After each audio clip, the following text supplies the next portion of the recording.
everyone, welcome to Felix Sciences YouTube channel. So today I am uploading one worksheet you can say or one test you can say of chemical bonding of 10th ICSE. I hope कि आपने पहले 2 chapters अपने school में complete कर लिए होंगे। मैंने सोचा कि कुछ कुछ वर्कशीट्स के साथ हम क्वेश्चंस को डिस्कस करें। मैंने कुछ क्वेश्चंस बनाए हैं टेस्ट के लिए।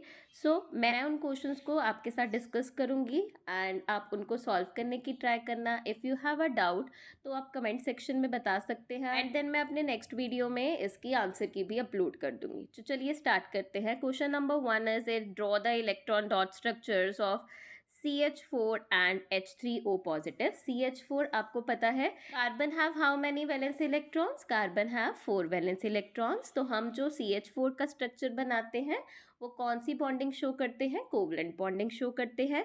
एंड जो हमारे पास हाइड्रोनियम आयन H3O पॉजिटिव का स्ट्रक्चर बनता है वो किसका बनता है? कोऑर्डिनेट बॉन्ड्स के साथ बनता है। H3O पॉजिटिव में आपके पास क्या होंगे? कोवलेंट बॉन्ड भी होंगे, कोऑर्डिनेट बॉन्ड भी होंगे। आप इसको बना के ट्राई कीजिएगा and if you have any doubt तो आप कमेंट सेक्शन में बता सकते हैं। मैं अगली वीडियो में स्ट्रक्चर भी आपको एक्सप्लेन कर दूंगी। Next question is electrovalent compounds do not conduct electricity in dash state and options are molten and solid. ठीक है, देखिए बच्चे, electrovalent compounds are also known as ionic compounds और ionic compounds are formed by transfer of electron. Transfer of electrons अगर होता है तो जो हमारे एलिमेंट्स होते हैं कंपाउंड्स के अंदर तो उनमें क्या आ जाता है? पॉजिटिव एंड नेगेटिव चार्ज आ जाता है and the force of attraction between positive and negative charges or you can say opposite charges are very strong. So अगर उनका कंपाउंड बनेगा तो वो क्या होगा? बहुत ज़्यादा स्ट्रॉन्ग होगा। स्ट्रॉन्ग कंपाउंड्स को हम क्या बोल देते हैं? सॉलिड कंपाउंड्स बोल देते हैं। एंड जब भी हमारे पास सॉलिड कंपाउंड होता है तो उसमें से इलेक्ट्रिसिटी पास नहीं करती। ओनली एंड ओनली इलेक्ट्रिसिटी तब पास करती है when we have ions.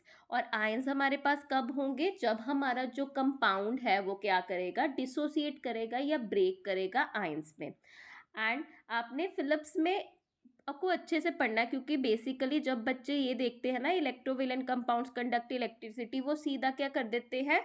Molten को टिक कर देते हैं। लेकिन हमारा आंसर क्या है? सॉलिड। सॉलिड क्यों है? क्योंकि यहाँ पे डू नॉट लिखा है। डू नॉट कब होगा? जब सॉलिड होगा, क्लोज पैकिंग होगी। I think this option is clear to you. And what do you mean by lone pair of electrons? Lone pair सबको पता है, हम कोऑर्डिनेट बॉन्ड में पढ़ते हैं। कोऑर्डिनेट बॉन्ड को हम डेटिव बॉन्ड भी बोलते हैं। तो लोन पेयर का बेसिकली सिंपल सा ये आंसर हो सकता है कि lone pairs are unshared pair of electrons. ठीक है, अगर आपको लोन पेयर के बारे में क्लैरिफिकेशन नहीं है तो आप मुझे कमेंट कर देना। I will explain you in a proper detail. Next question is बच्चे, cations are dash, options are oxidise and reduce ions due to the dash gain और loss of the electrons by a neutral atom. अब ये question बहुत ध्यान से करने वाला है। केटाइंस कैसे फॉर्म होते हैं? केटाइंस फॉर्म होते हैं जब जब लॉस ऑफ इलेक्ट्रॉन्स होते हैं। एंड लॉस ऑफ इलेक्ट्रॉन्स कब होते हैं? जब हमारे पास क्या होती है? ऑक्सीडेशन होती है। ऑक्सीडेशन की हमारे पास 3 डेफिनेशंस जो हम ज़्यादातर पढ़ते हैं। Oxidation is gain of oxygen, loss of electron and loss of hydrogen. अब केटाइंस में हमारे पास लॉस ऑफ इलेक्ट्रॉन्स होते हैं तभी पॉजिटिव चार्ज आता है, so it is oxidised.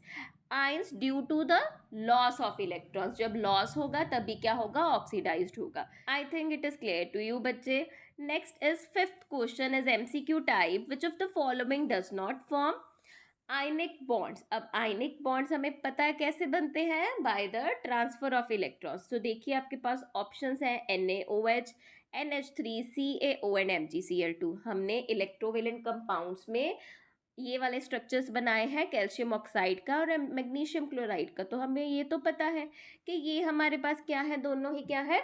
Ionic compounds form करते हैं, तो ये हो नहीं सकते। तो हमारे पास 2 ऑप्शंस बचे, NH3 एंड NaOH। तो अभी आपको इन दोनों ऑप्शंस में से सिलेक्ट करना है। तो आपको ये पता है कि जो हमारे पास सोडियम है, सोडियम एक मेटल है तो इसके ऊपर पॉजिटिव चार्ज आता है, तो ये हो नहीं सकता। तो आप सीधा इस ऑप्शन को एलिमिनेट करके तो आपका आंसर क्या आ जाएगा? अमोनिया आ जाएगा। एंड आपको पता है कि जो NH3 होता है वो क्या बनाता है? हमारे पास कोवलेंट बॉन्ड्स बनाता है।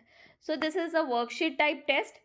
hope you find it useful. If you have any doubt, you can tell me in the comment section. और अगर आपको कुछ डिटेल वीडियो किसी भी कंसेप्ट की केमिकल बॉन्डिंग की चाहिए तो आप मुझे कमेंट सेक्शन में बता सकते हैं. I am here to help you out. And मैं ये वर्कशीट आपको फिलिक साइंसेस, जो कि मेरा इंस्टाग्राम हैंडल है फिलिक साइंसेस 8, वहाँ पे ये वर्कशीट को भी अपलोड कर दूंगी. You must follow that Instagram handle also and my Telegram handle also which is philic sciences. मिलते हैं नेक्स्ट यूजफुल वीडियो के साथ. Thank you so much.